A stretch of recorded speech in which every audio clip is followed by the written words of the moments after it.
Pero bueno, acá les dejo a Xiomarita, nuestra compañera experta en el tema. Muchas gracias por eso de experta. Bueno, buenos días. Me da de verdad una gran alegría poder estar con ustedes en esta mañana.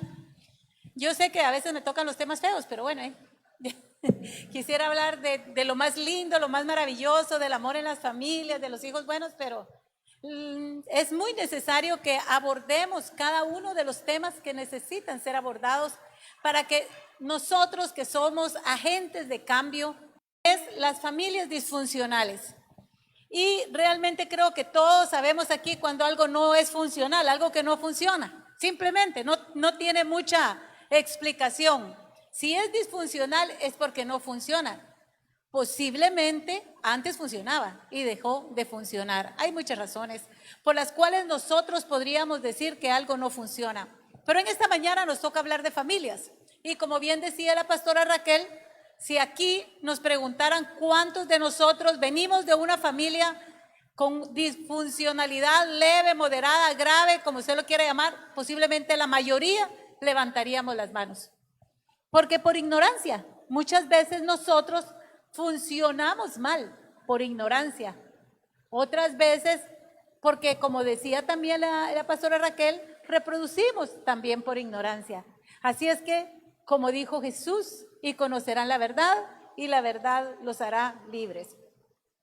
Es muy fácil cuando nosotros entendemos que la palabra de Dios nos habla de que hay familias terrenales y hay familias celestiales. Podríamos decir que en el libro de Efesios, capítulo 3, 14, dice, ¿verdad?, que nosotros somos, vamos a entrar ya un poco más y vamos a ver qué clase de familia yo soy, o qué clase de familia es la que nos gustaría llegar a ser o tener. Aquí hay muchos jóvenes, y estos jóvenes en su momento formarán su propia familia. Y qué maravilloso es el saber que fueron tocados de alguna manera por una enseñanza, por una palabra, y buscaron la manera de prepararse para cuando lleguen a formar su propia familia, no vengan cargando con el saco de toda aquella disfuncionalidad familiar que les tocó vivir. Para no seguir reproduciendo los patrones, cortar las líneas de iniquidad, porque hay muchas formas de aprender y una de ellas es dentro de nuestra propia familia, otras por lo que la sociedad nos enseña, otro por lo que imaginamos y buscamos. En fin, ahora vamos a ver qué es una familia. Una familia saludable, ahí dice, ¿verdad? Una familia funcional o saludable, para ponerle de otra manera, promoverá el desarrollo adecuado de sus miembros. ¿Por qué? Porque va a permitir que cada quien despliegue su individualidad. O sea, ¿qué va a hacer? Que cada uno va a ser tan importante que cada uno de ellos va a poder desarrollar sus capacidades. Va a poder tener un entorno saludable en donde sus capacidades van a ser desarrolladas, en donde todas sus habilidades van a ser promovidas y respaldadas por el resto de la familia. Eso es, ¿verdad?, una familia que provee y protege a los suyos, especialmente a los niños, para que se desarrollen de una manera adecuada y los haga aptos para la vida. Pero por el contrario vemos que es una familia disfuncional. Dice que una familia disfuncional creará un ambiente tóxico que va a hacer a la persona discapacitada.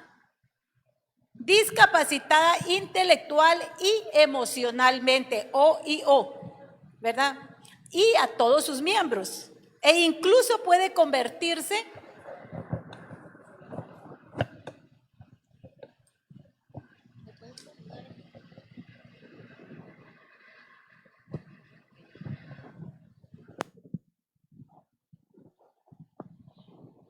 que discapacitará intelectual o emocionalmente a sus miembros e incluso puede convertirse en el caldo de cultivo donde proliferan diferentes trastornos psicológicos. Bueno, hay muchas palabras ahí y quizá todos digamos que es un montón de palabras, pero solamente para explicar un poco qué es una familia funcional y una familia disfuncional. Una familia funcional es aquella que promueve la salud emocional, física, psicológica, todos los ámbitos de sus miembros, en especial de los niños.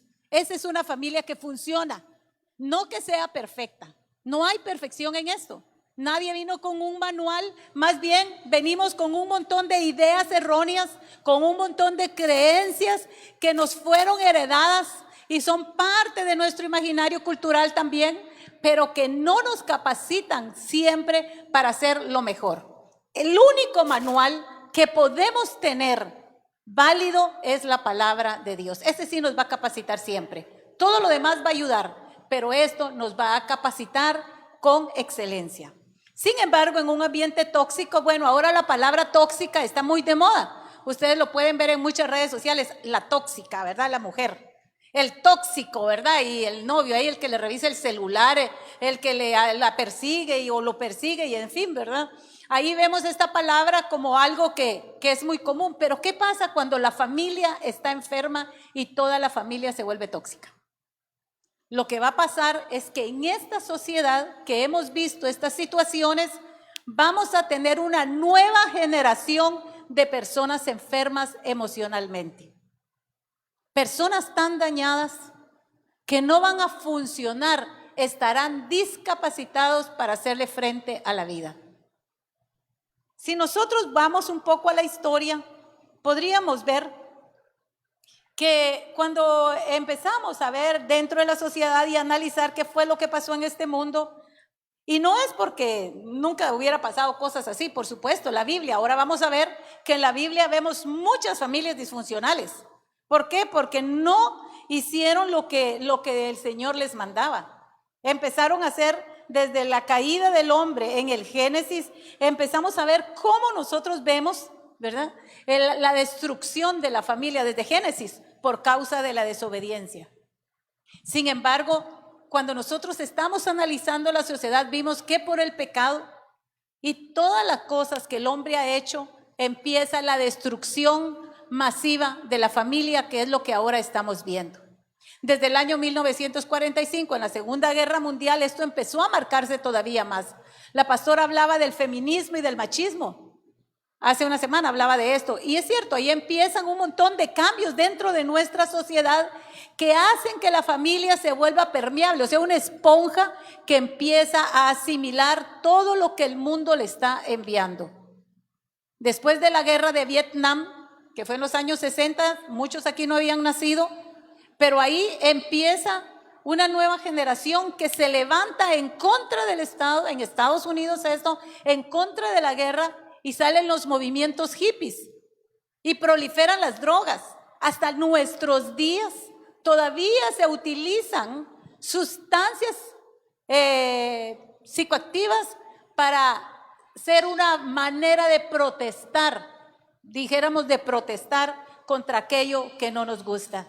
Yo he hablado un día con un hombre que tenía en tratamiento hace muchos años y yo le pregunto, ¿tú por qué consumes? Y me dice, para castigar a mi papá, para devolverle todo el daño que me hizo, porque él me hizo sufrir, yo ahora lo hago sufrir. Y yo, pero te estás destruyendo, no importa. Entonces vemos desde aquellos movimientos, ¿verdad?, que estaban así. ¿Qué pasó en Latinoamérica y en muchos países que entran en guerra? Vinieron un montón movimientos, injusticias, cosas sociales por la avaricia, la codicia y todo el pecado del hombre, y entonces salen un montón de movimientos, ¿verdad?, de guerrillas y todo. Pero ¿qué pasa después de eso?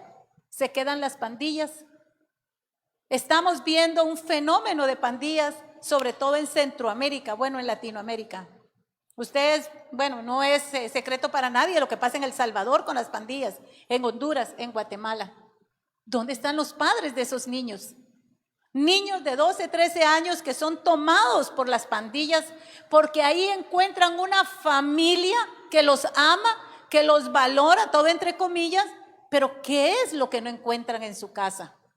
Ahora, no vayamos tan lejos. Aquí tal vez no hay pandillas, porque vamos a hablar de aquí de Costa Rica. Aquí no hay eso, pero hay otras disfuncionalidades, y no solamente en Costa Rica, es cierto, a nivel mundial, pero nos interesa aquí, nos interesa a nosotros como hijos de Dios. Si en esos movimientos salieron, ¿verdad? ¿Ustedes creen quién está más feliz de toda esta destrucción de la familia? El enemigo de nuestras almas, Satanás. Cada vez que un hijo se va de casa, cada vez que un padre abandona a su esposa y a sus hijos, cada vez que un muchacho se mete en drogas, para ya sea para castigar, para evadir el dolor, para paliar con cualquier cosa, entonces el enemigo está haciendo fiesta, está feliz. Así como nosotros decimos que hay fiesta en los cielos,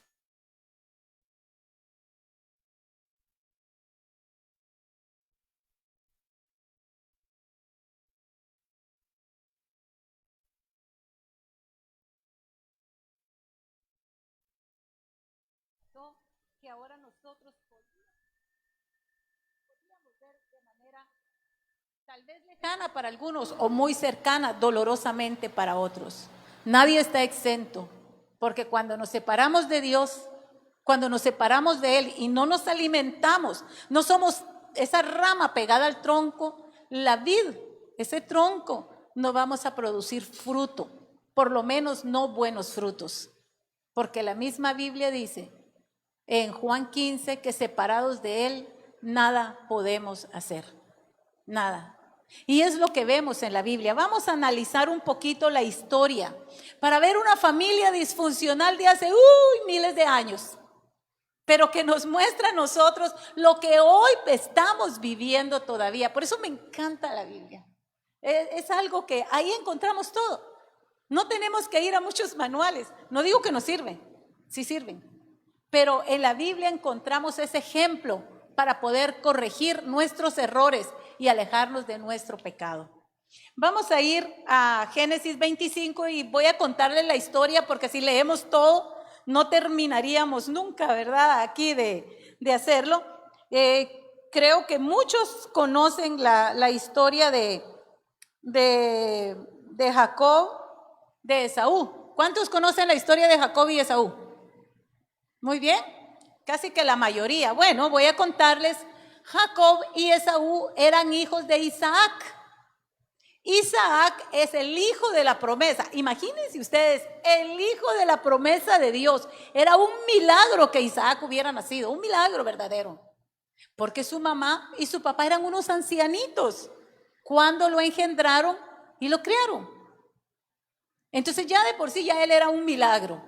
Pues bueno, pasa la vida, pasan los años y para Isaac hay una esposa. La va a buscar el sirviente de Isaac y bueno, regresa de Abraham y regresa con el hijo para su chiquito, ¿verdad? De 40 años.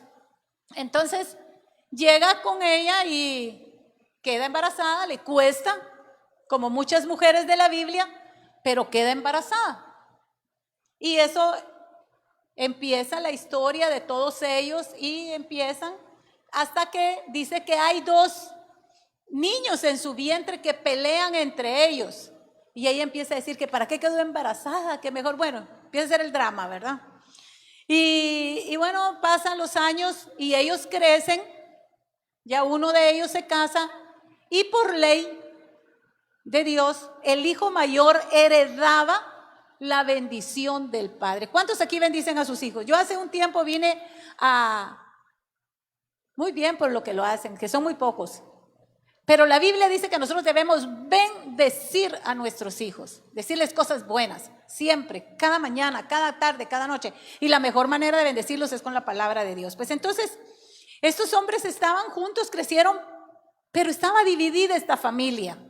Esaú era un hombre fuerte, cazador, agricultor, el favorito de su padre. Mientras que el otro, Esaú era el fuerte, el cazador. Mientras que Jacob se quedaba en casa, chineando a la mamá, ayudándola, haciendo cosas, posiblemente cantando, yo no sé qué hacía, no lo dice, pero era el favorito de la madre. Entonces ya ahí vemos una disfuncionalidad. Cada padre tiene sus favoritos. Yo he visto eso muchísimo.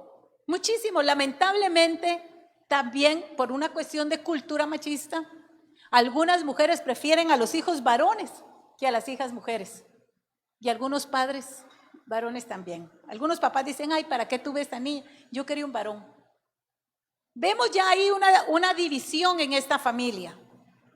Ellos tenían personalidades diferentes y lejos de promover como una familia saludable, que cada uno desarrollara sus capacidades y los propósitos de Dios, empezaron a dividirse. Un día llega cansado Esaú del campo y le ofrece comida, sabiendo que venía cansado, que venía hambriento. No lo dice la Biblia, pero por lo que se escribe después, posiblemente la misma mamá le dio el consejo. Porque vemos luego que la mamá le da malos consejos a ese hijo.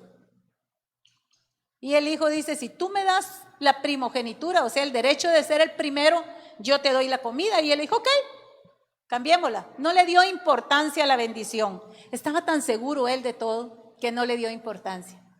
Pasó la primera etapa. Cuando él abrió esa puerta, resulta que después la mamá, Rebeca, la escogida para Isaac, el hijo de la promesa, para que vean que todo estaba dentro del ambiente de Dios, le dice que engaña al papá. Oye, cuando el papá, Isaac, le dice al hijo mayor, que se llama Esaú, ve a cazar algo para mí, hijo mío, porque es tiempo de darte la bendición. Ustedes pueden buscar esto en Génesis 25 y 26, son 2 capítulos muy largos. Entonces llega y le dice, hijo, ven para acá, Jacob, que nadie se entere, pero tu hermano fue a cazar, adelántate tú. Y el hijo dice, no mami, eso no es correcto. ¿Cómo yo voy a engañar a mi tata? ¿No ve que me puede descubrir y me va a garrotear o algo me va a ir peor, me va a maldecir? Él dice, no, yo sé cómo engañar a tu papá. Oigan, qué triste, pero conozco familias así. Conocí familias tan disfuncionales en donde la mamá entraba en componendas con los hijos para dejar al papá en la calle, sin dinero, sin herencia. Y es más, he visto cómo tapan las infidelidades de un padre o de una madre. Los hijos llegan a ser los cómplices de los padres. ¿Por qué? Porque los padres rompieron ese principio de proveer un ambiente saludable y un ambiente donde cada uno pudiera desarrollar sus capacidades, sus habilidades, como vimos que lo hace una familia saludable, una familia funcional. En este caso no fue así, y es una historia de la Biblia, con gente escogida por Dios, con gente que es producto de un milagro. Hoy, ¿cómo estamos nosotros? Qué terrible lo que el enemigo puede hacer cuando uno da oportunidad. Y esta mamá va y le dice, engañemos a tu papá, yo te ayudo. Anda, hasta te ayudo a hacer la comida, yo sé cómo le gusta a tu tata, echémosle más tomate, echémosle bastante culantrito y todo así como a él le gusta, para engañarlo. El hijo todavía estaba así. Qué triste cuando son los padres los que promueven el pecado en la familia. De muchas maneras, no solo engañando al papá, con adulterio, con drogas, alcohol, algunas otras conductas inapropiadas, abusos sexuales, deshonestidades, malas palabras, en fin, después vamos a ver un montón de cosas. En este caso era manipulación. ¿Qué había en esta familia? Engaño, mentira, manipulación, desprecio, división. Dice que la unidad nos hace fuertes. Dice un versículo que a mí me encanta, que el cordón de 3 dobleces no se rompe fácilmente. El Padre, la Madre y el Padre Celestial, nuestro Dios, dirigiendo esa familia. Pero ¿cómo sería ese hijo que la misma madre le promueve engañar a su papá? Y bueno, y lo engañan. Le pone la ropa del hijo y como uno era lampiño y el otro era muy velludo, le pone pelos de cabritos de ahí para que cuando el papá lo toque, y todavía el papá dice, el olor es como mi hijo Esaú, sin embargo tu voz no, la voz no es, pero el otro finge la voz de su hermano por insistencia de su madre y le arranca la bendición. Entonces, ¿qué estamos viendo ahí? Una familia disfuncional. Ustedes, por favor, léanlo, porque es una tarea que les voy a dejar. Léanlo. Vea, leyendo la Biblia nos damos cuenta qué cosas hago yo que no le agradan a Dios, pero sobre todo el resultado de estas acciones. ¿Qué pasó después de esa historia? El papá engañado cumple con lo que a él le toca y bendice a su hijo menor creyendo que es el mayor. Manipulado, engañado, defraudado. ¿Qué sentiría en su corazón ese padre de haber sido engañado por su hijo? ¡Qué decepción! Al igual que un hijo cuando es defraudado por su padre. ¿Qué siente un hijo? Decepción, dolor, ira. ¿Cómo la ahogamos? Yo trabajo con personas adictas, personas dependientes de sustancias, jóvenes y viejas. Tengo una señora de 68 años ahorita, alcohólica, y yo le pregunto de su vida y empieza a contarme aquellas historias de la niñez. Y yo digo, qué terrible. Y lo viene jalando ella y vienen las hijas atrás y vienen los nietos atrás, viendo toda esta descomposición de la familia por un hombre, un padre que abusa, que abandona y que maltrata. La Biblia dice que el que no provee para los suyos es peor que un incrédulo y ha negado su fe. Y la provisión va mucho más allá del dinero. Por eso al principio dice que es la familia funcional la que provee los recursos emocionales, económicos, saludables para que una familia sea funcional, para que esos hijos estén capacitados para hacerle frente a la vida. Si sus hijos no están capacitados, si usted tiene hijos pequeños y los está capacitando, piense que todo lo que usted está haciendo es desarrollando las habilidades para mañana, para el futuro. No para mañana literal, ¿verdad? Sino para el futuro. ¿Qué es? ¿Por qué consumen drogas? Porque no pueden hacerle frente a la vida, por el dolor, por la angustia, por el miedo, por todo lo que puedan sentir.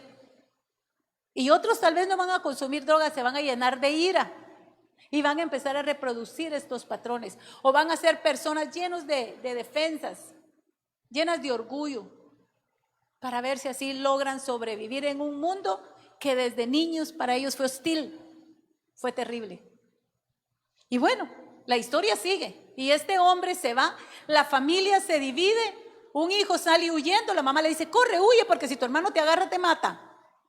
El papá queda ahí con el corazón partido, la madre dice, más vale que se vaya, que lo maten, prefiero verlo lejos que aquí. Y bueno, como muchas mujeres que yo oigo que dicen, prefiero verte muerto en una silla de ruedas que consumiendo drogas desde que sale de la boca.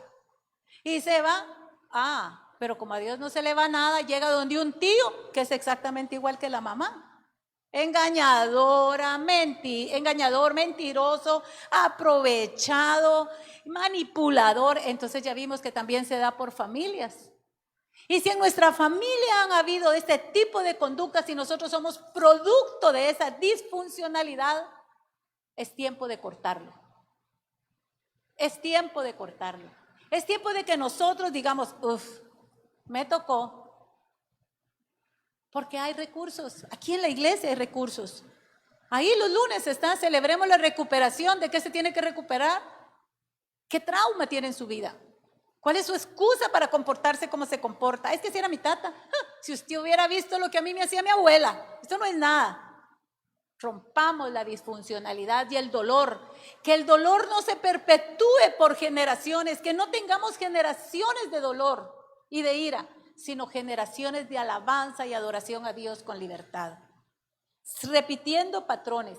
Este llega y se encuentra con un tío exactamente igual que la mamá, que le hace la vida de cuadritos y ahí paga todo lo que hizo. Y todavía sigue la historia. Pero se las he contado así como abuelo de pájaro porque yo espero que ustedes sean la iglesia que cuando viene a recibir una palabra es promovida a escudriñar en la Biblia. Que no reciban todo lo que yo les digo solo porque sí, amén, no. Que ustedes digan, yo voy a ir a investigar, voy a ir a ver si es cierto. Voy a ir a ver si es cierto todo lo que estaban diciendo, que eso fue lo que pasó. Que esta era una familia disfuncional. Que es todo eso que habían engaños, mentiras, manipulación. Que cómo se parece a mi familia. ¿Cómo se parece a mí? ¿Qué tengo que sanar? Aquí, esta iglesia promueve la salud emocional, espiritual primero y emocional y hasta la física. Celebremos, hay consejeros, hay pastores que lo pueden animar, hay actividades de ministración. Ya no tenemos excusa para seguir repitiendo y reproduciendo los patrones que vienen desde la antigüedad en nuestras familias. Hay que romperlo para que las generaciones que vienen detrás de nosotros y se harán cargo de este mundo estén capacitados y habilitados para poder enfrentar el mundo como se viene, que es muy duro, nada fácil. Yo tengo nietos. Mi nieto mayor tiene 21 años casi. Y yo le decía a ellos, estábamos desayunando un día y digo, muchachos, cuando ustedes tengan sus hijos y se empiezan a reír, ay abuelita, ¿quién va a querer tener hijos si este mundo se está destruyendo? No, nosotros no pensamos en eso. Tenemos que pensar en cómo defendernos, dónde va a haber agua, dónde conseguir comida, sembrar cosas así, porque este mundo se está destruyendo. O sea, ¿cómo vamos a habilitar a nuestros hijos para que le hagan frente al mundo que viene?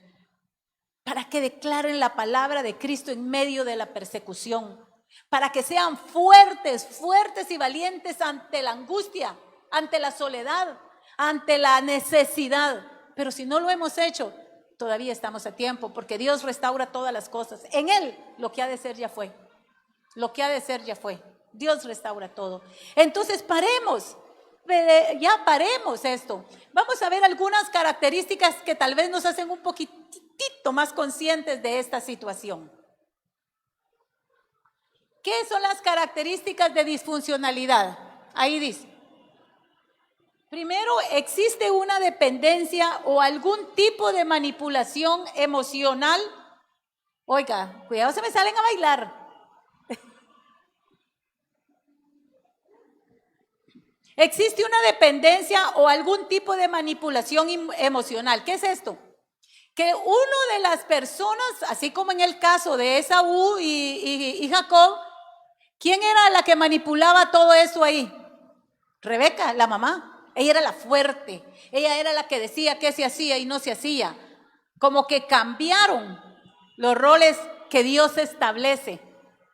El que debe de tener la autoridad en la casa es el padre, el hombre. ¿Por qué? Porque tiene que tener como cabeza a Cristo, como Cristo tiene de cabeza a Dios. Si no está en ese orden, ya la cosa anda como mal. Aunque yo sé que ahora hay familias monoparentales, solo una mamá o solo un papá, por alguna razón. Pero no importa cuál sea, si su cabeza es Cristo, lo va a hacer bien. Porque el Espíritu Santo va a estar guiando sus pasos, sus pensamientos y sus acciones. Entonces dice que una de las características es la dependencia de algún tipo de manipulación emocional. Un hombre dependiente de la mujer para todo, que le tenga que decir qué hacer, cómo hacerlo, dónde hacerlo, o al revés. Una mujer que no es capaz de hacer nada si no es con el hombre, que le diga qué hacer, cómo hacer y están siendo manipulados. ¿Qué patrón tienen los hijos? O manipulan a los hijos, como en el caso de la historia que vimos, por falta de madurez y de carácter en alguno de ellos. Eso es aquí. Algo más, situaciones de violencia familiar, palabras. Hay muchas formas de violencia. Aquí se han dado esas enseñanzas. Muchas formas de violencia. Violencia emocional, violencia económica, violencia física, patrimonial. Y cuando es de palabras, insultos, golpes, ¿cómo crece un niño? Muchos de los sociópatas y psicópatas, que asesinos en serie, crecieron, bueno, todos, en familias disfuncionales de alguna manera, porque nadie está exento. Aún una familia cristiana, si no tiene los principios bien plantados, puede crear hijos disfuncionales, adictos, cuando los extremos ya vamos a ver de todas las cosas se dan.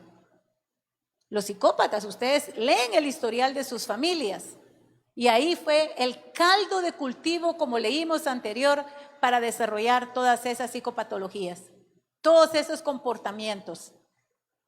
Asesinos en serie. Niños que vieron cómo su papá majaba golpes a su mamá o su mamá tenía múltiples parejas en una vida promiscua engañando al papá y los hijos callando.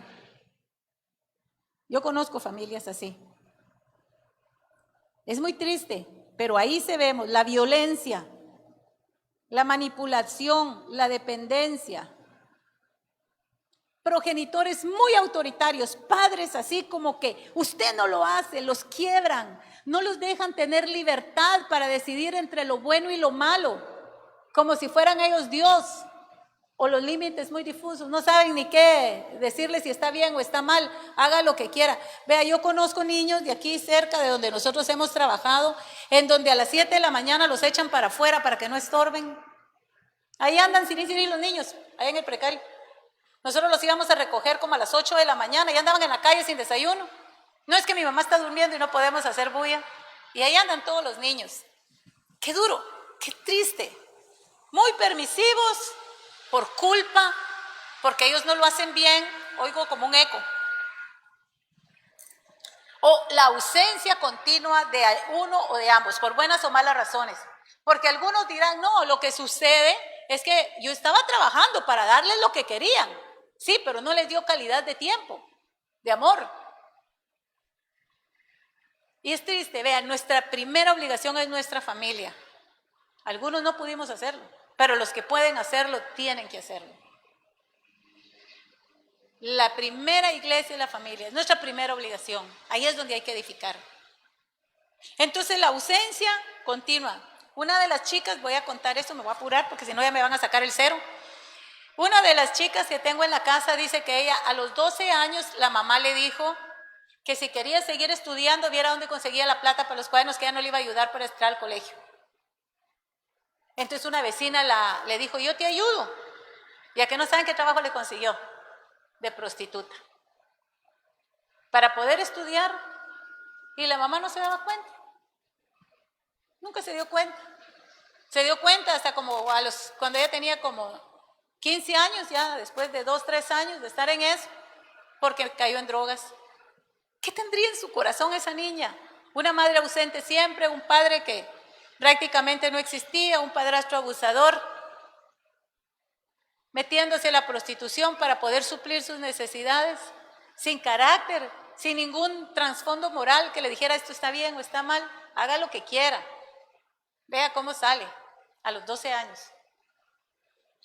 ¿Verdad? Entonces, o tal vez por buenas razones, como les digo, ¿verdad? Padres divorciados, separados o en conflicto permanente, porque hay algunos que se niegan a separarse, a divorciarse, y los pobres muchachitos se tragan todas las broncas. Empiezan hasta a tomar bandos, yo del lado de mi papá, yo del lado de mi mamá, o así, o manipulan la situación, ¿saben? Aprenden en esa vida de violencia. Falta de tiempo compartido en actividades recreativas, ¿verdad? Hay familias que dicen, como familia nunca hemos hecho nada, nunca, cada uno por su lado. Y los vemos ahora en una familia, un hijo en un cuarto, el otro hijo en el otro, no comen juntos, cada uno come en su cuarto, con el teléfono en la mesa. Hay que promover más salud, más salud. Entonces, esos son como características de las familias disfuncionales. Pero ¿puedo yo salir de eso? ¿Puedo realmente yo pasar de uno al otro? ¿Puedo yo decir en algún momento, vea, es cierto, yo vengo de una familia disfuncional, he repetido patrones, qué bueno, ¿verdad? Ni me daba cuenta. Nunca estuve consciente de esto, ni teniendo el Espíritu Santo me di cuenta del daño que estaba haciendo, creyendo hacer lo bueno y hacer lo malo. No podía, porque no entendía qué me pasaba, solamente reproducía y reproducía los mismos patrones y como yo les digo, lo que más aborrecí, termino haciéndolo si no recibo la sanidad. ¿Puedo pasar de una a la otra? Por supuesto. Puede que yo tenga una familia saludable, pero aportillo el vallado. ¿Qué dice ahí en Eclesiastés? El que aportillare vallado lo morderá la serpiente. Hemos visto pastores, ministros de Dios, hemos visto gente correcta que de repente un día se da un permisito de pecado y empieza el enemigo a hacer fiesta en su casa. Entonces, yo puedo tener una familia saludable hasta cierto punto, pero le empiezo a dar lugar y darle lugar y darle lugar a todas estas cosas que ya vimos anteriormente por ignorancia o por carebarrada, como ustedes lo quieran decir. Pues sí, porque hay que decirlo, hay gente que le gusta el pecado, aunque estemos en la iglesia. Algo que me impresionó, no sé si más adelante lo tengo, es la historia de ¿cómo es que se llamaba aquel? Ya no soy esclavo del temor. ¿Ah? Ajá. Julio Melgar. Cuando él se murió, todos sabemos que se murió. Y el hijo, cuando habló de él, dijo, mi padre me dejó una herencia. Y es que mi padre era el mismo, en la casa, en el altar, en el escenario, en la calle, en cualquier lado. No era diferente. Era el mismo hombre íntegro adentro que afuera. Eso promueve una familia saludable, funcional. Ser íntegro. Y podemos pasar a lo otro si no somos íntegros. El que aportillara el vallado lo morderá la serpiente. Si usted le abre la puerta al enemigo a su familia, así va a ser. Pero si usted es un ejemplo para sus hijos o para sus padres, porque a veces, ¿verdad?, tenemos que ser al revés, entonces usted va a promover salud, restauración. Y ahí vemos los hijos de Elí, que eran sacerdotes. De día ministraban y de noche se iban con las rameras. Hicieron tantas cosas con la casa de Dios que terminaron muertos. ¿Y cómo terminó el sacerdote del Señor? Desnucado. O sea, así podríamos pasar de lo bueno a lo malo. Al igual que es al revés, podemos pasar de lo malo a lo bueno, porque Dios restaura todo y nos da oportunidades. Nos da, y diga gloria a Dios por eso, porque sé que muchos aquí necesitamos esa restauración en nuestra familia, en las familias de nuestros hijos. Necesitamos que Dios haga algo. Tenemos esto. Absalón, el favorito de su papá, chineadito el chiquillo, ¿verdad? ¿Y cómo terminó? Subiendo, queriendo subir, al igual que Satanás, ¿verdad?, al trono de su padre. Ahí podemos ver muchas historias. No estemos tan dormidos, mantengámonos vigilantes. Hay una porción de la Biblia, creo que aquí la tengo, que me gustó muchísimo, y decía aquí que nos mantengamos vigilantes. Creo que es en Nahum. Permítame, voy a ver si lo tengo aquí. En Nahum es donde dice que nos mantengamos vigilantes. Nahum 2 dice, subió el destruidor contra ti, guarda la fortaleza, vigila el camino, cíñete los lomos, refuerza mucho tu poder. Porque Jehová restaurará la gloria de Jacob como la gloria de Israel, porque saqueadores lo sacaron y estropearon sus mugrones. No sé qué son mugrones, por cierto. Pero vean, ¿qué nos dice? Vigila, guarda la fortaleza, vigila el camino, cíñete los lomos, como un varón valiente, dice una alabanza. Pero si el sacerdote de la casa ni sabe qué andan haciendo los hijos y están de acuerdo con todo lo que dice, porque tal vez tienen culpa, ¿cómo vamos a restaurar? Tenemos que estar vigilantes, todos aquí, de nuestra casa, de nuestra responsabilidad, la responsabilidad de esta casa, como decían los pastores hace un momento. Ver que viene el enemigo, peísquese, denuncie, declare, hable, ore, pida dirección. Pero eso es lo que el Señor nos dice. Podemos pasar de un lugar al otro. Absalón, el chiquito, ¿verdad? Hasta que vemos. Así es que integridad adentro y afuera, en la calle, en el camino, por donde quiera que andemos. ¿Cómo somos conocidos? Principalmente por los de nuestra casa. ¿Qué dirían ellos de nosotros? ¿Cómo nos ven? ¿Les dimos el ejemplo, no? Y si no lo hicimos al principio, ¿restauramos nuestra vida para hacerlo? Pero también el Señor restaura. Vemos a un Esaú que despreció todo, que no le importaba porque estaba muy seguro, no se mantuvo vigilante, no hizo nada.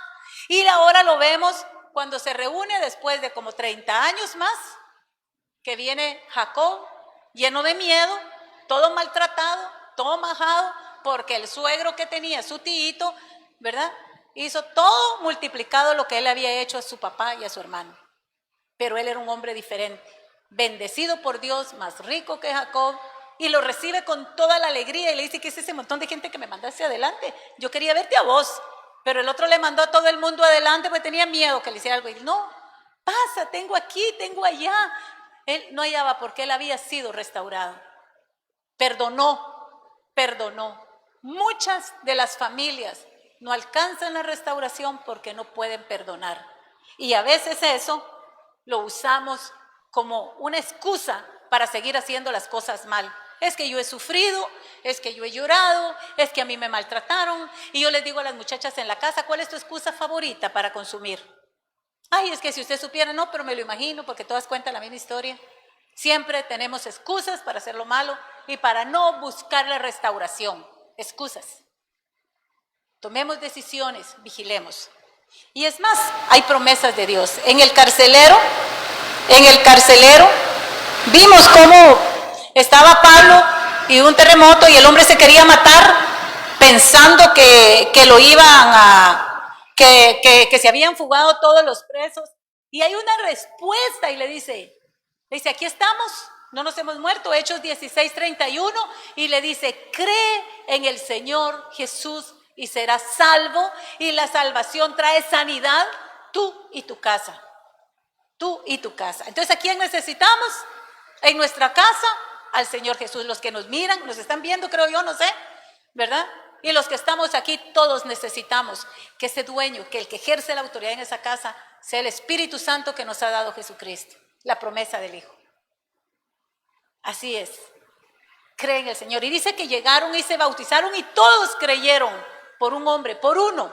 Por eso dice otro versículo, que por un justo la ciudad se alegra. Yo siempre pongo a la gente a que repitan y que conjuguen el verbo cambiar. Yo cambio, tú cambias, el cambio. El principio está aquí. Primero cambio yo y luego todos los demás a mi alrededor. Hasta hay algo que se llama constelaciones familiares que hablan de esto. Cómo una persona puede traer sanidad a la familia. Pero si quiere convertirse en disfuncional, tenga expectativas poco realistas, ridiculice a sus hijos y a su familia, tenga un amor condicionado. Ah, sí, pero haces tal cosa. Ah, pero haces otra. Falta de respeto, desprecio, intolerancia emocional, miembros de la familia imposibilitados de expresar sus emociones, ser hipócrita, ser implacable, pedir perdón no ayuda en nada. Si seguimos con algunas de estas características, ¿saben? No vamos a poder restaurar. Pero si somos honestos, íntegros, sinceros, humildes delante de Dios y reconocemos nuestra parte, vamos a poder restaurar y vamos a poder alcanzar todo lo que Dios tiene para nosotros. Así es que, manos a la obra. ¿Qué es lo que el Señor hace? Lo que el Señor nos incluye a todos nosotros es la unidad. Conocer la verdad. Un verdadero discípulo de Cristo no es el que hace, no es el que viene aquí los domingos a la iglesia, ese es solo un principio. Es el que hace lo que hace su maestro, el que permanece en su palabra y sus enseñanzas. Ahí dice cómo criar a nuestros hijos, qué hacer y qué no hacer. Si vemos que el engaño, la manipulación y la mentira trajeron destrucción a las familias, la familia de David, la familia de Jacob, y hay otro montón, yo solo escogí esas. Jacob con el montón de mujeres teniendo hijos, dejándose manipular por las esposas. Dice, sus enseñanzas y mandamientos para llegar a conocer la verdad y ser libertado del poder del pecado sobre nuestras vidas. ¿Quién es un discípulo? El discipulado es voluntario. El discipulado es voluntario. Yo me someto al Señor y a su palabra y a su verdad porque yo quiero. ¿Qué fue lo que el Señor dijo? El que quiere venir en pos de mí, ¿qué dijo? ¿Quién lo sabe? Tome, niéguese a sí mismo, tome su cruz y sígame. Tal vez nos gustan los placeres y los deleites. Más rico quedarme en la cama que levantarme y hacer un devocional con mis hijos. Me produce más salir muy temprano a trabajar que levantar un altar para el Señor en las mañanas. Bendecir a mis hijos con palabras concretas, como un día lo hicimos aquí. Palabras concretas. ¿Qué bendición necesita su hijo hoy? ¿Qué palabra necesita escuchar su hijo, su mamá, su hermana? Porque la familia ahora puede ser de diversas personas, no solamente los hijos. Puede que quien necesita la restauración sea mi madre, que ha tenido una vida de sufrimiento y de dolor porque nunca escuchó que podía ser sanada y restaurada. Para empezar a quebrantar todos los ancestros que traemos, todas esas cosas que nos hicieron nada bien. Hay que cambiar la historia. Yo quisiera que fuéramos todos, eso sí, ahora a Génesis 7:7. Hay personas que cambian la historia.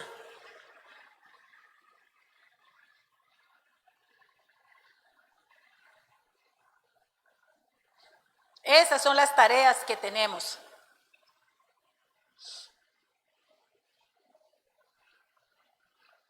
Si alguien lo tiene y si ya lo tienen, me lo dicen, por favor, me avisan. Amén. Y dice, y vino Noé y sus hijos y su mujer y las mujeres de sus hijos con él al arca. ¿Quién construyó el arca? Noé. ¿Qué es el símbolo del arca? Lugar de protección para la destrucción que venía. Es el lugar de protección que le corresponde al jefe de familia. Ya no puedo decir al padre, porque como les digo, hay familias monoparentales.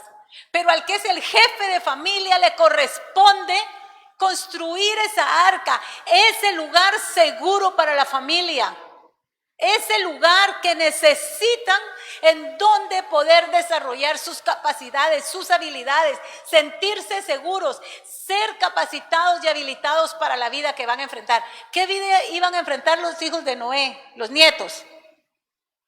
¿Qué había en el mundo cuando ellos salieran? Lodo, seguro, tanta agua. Pero Él los llevó a ellos y a su familia en medio de una generación perversa. Y así estamos rodeados ahora, una generación perversa.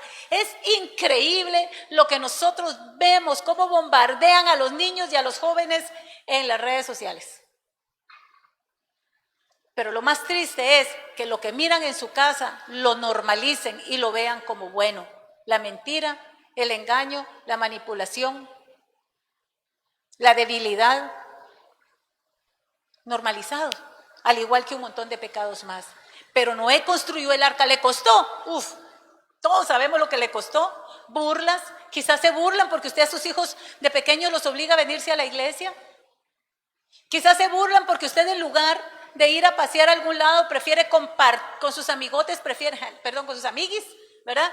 Prefiere compartir con su familia porque les dice a sus hijos, no, en esta casa se come todos juntos y sin celular. Porque vigila a sus hijos, porque les provee amor y cariño, porque se sacrifica así como Noé, pero llevó a toda su familia y a las familias de sus hijos a esa arca. ¿Y saben qué? El versículo 9 me impacta. ¿Alguien que me lo quiera leer, por favor? Ahí, Génesis 7:9.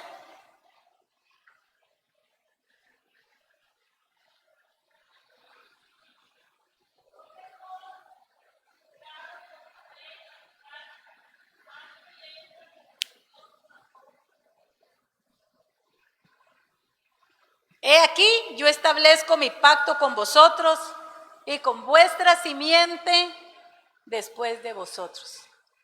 Aleluya, esa es mi oración. Y yo le digo, Padre, que ese pacto de amor que hiciste conmigo alcance a mi familia.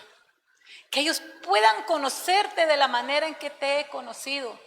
Un Padre lleno de amor, que cubre, que perdona, que protege, que provee, que anima, que restaura.